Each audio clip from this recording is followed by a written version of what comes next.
नमस्कार. मी आज साबुदाणे न भिजवता साबुदाण्याचे वडे हे तयार करणार आहे. तर त्यासाठी मी 1.5 वाटी साबुदाणे कढईमध्ये भाजून घेतलेले आहेत. त्यानंतर त्याला मिक्सरच्या जारमध्ये जाडसर असं पीठ केलेले आहे. नंतर मी 3 बटाटे बॉईल करून त्यांना ह्याप्रमाणे मॅश करून घेतलेले आहे. त्यानंतर त्याच्यामध्ये चवीप्रमाणे मीठ आणि थोडी हिरवी मिरची टाकलेली आहे.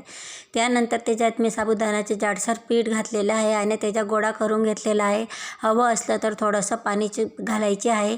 त्यानंतर त्या गोळ्याला आपण ह्याप्रमाणे एका ताटवर लाटून घ्यायचे आहे आणि त्याच्या कडाने जे फुटा पडलेले असेल त्याच्या हाताच्या सहाय्याने त्याला व्यवस्थितशीर प्रेस करून तयार करून घ्यायचे आहे. त्यानंतर त्याला असं चौकट असं करून आपण त्याचे चौकट तुकडे करू शकतो किंवा तुम्हाला हवे असले तर साबुदाणे वड्यासारखे गोल गोल वडेसुद्धा आपण हाताने करू शकतो. आणि त्यानंतर त्याला गरम तेलामध्ये व्यवस्थितशीर गोल्डन ब्राऊन होईपर्यंत आपण त्यांना फ्राय करायचे आहेत. याप्रमाणे आपण त्यांना तयार करून घेतले.